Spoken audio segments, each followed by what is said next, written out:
We have started with metronomic chemotherapy as a salvage or palliative setting for relapsed refractory cases, and we were surprised by a very good clinical tolerance and overall efficacy in several remarkable cases. So we started to work on it a little bit more, and in 2004, 10 years ago, we have developed our combat protocol, which means combined oral metronomic biodifferentiating treatment, anti-angiogenic treatment.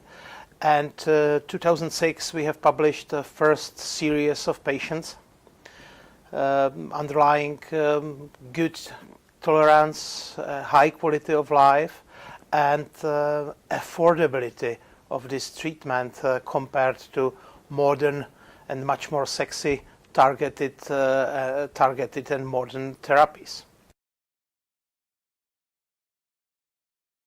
We used lower dose of temozolomide, but metronomic prolonged exposure of temozolomide, VP16 in a very low dose, 25 mg per meter square, and celecoxib, and retinoic acid as a pulses, but in a lower dose than it is usually given for neuroblastoma.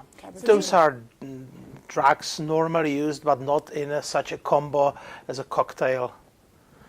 And we were surprised by several very nice responses, and I was summarizing our clinical experience, which could be concentrated in several points. One is that for brain tumors we need compartmental treatment. We need to treat our compartment, especially for some embryonal tumors like medulloblastoma, where the second pattern of progression is leptomeningeal. So we have to address a leptomeningeal compartment via intrathecal application of chemotherapy, and then question comes what it should be, if it should be expensive liposomal RSC or just a normal methotrexate or normal VP16. It's one of important points, and other important point is that the best survival we can report today from a real life clinical scenario are patients where we, after a discussion with parents and family, parents were offered to use metronomic chemotherapy as a maintenance, where they were just in some good partial remission or just partial remission at the end of the planned treatment. And those patients, those very high risk patients with very low probability to sustain, to remain in their first PR, they are doing best. Third point I may underline is very good tolerability and potential to combine metronomic treatment with targeted therapies and with immune approaches.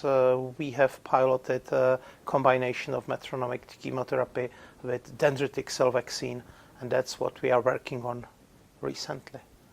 And probably the last point I may make is my experience from European regulatory agency, from EMEA, as a several years member of pediatric committee, that there is almost no interest coming from companies to support pediatric metronomic trials, despite they are very promising, definitely very cheap, affordable.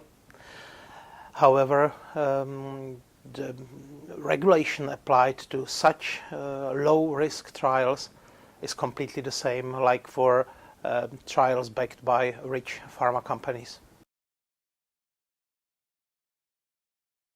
We have to apply for some charities, European agencies, national agencies. We have to do our best to get that money, because we have to comply with regulation.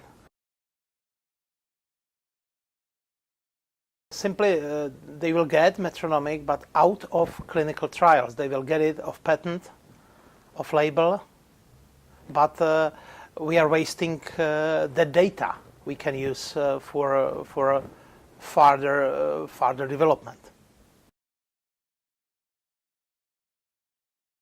Future of metronomics is, at least in my eyes, it's a combination with some personalized medicine principles. To know to whom give which drug in which dose, and the possibility to combine metronomic treatment, especially with some immune modulation approaches. And this is probably the new avenue forward.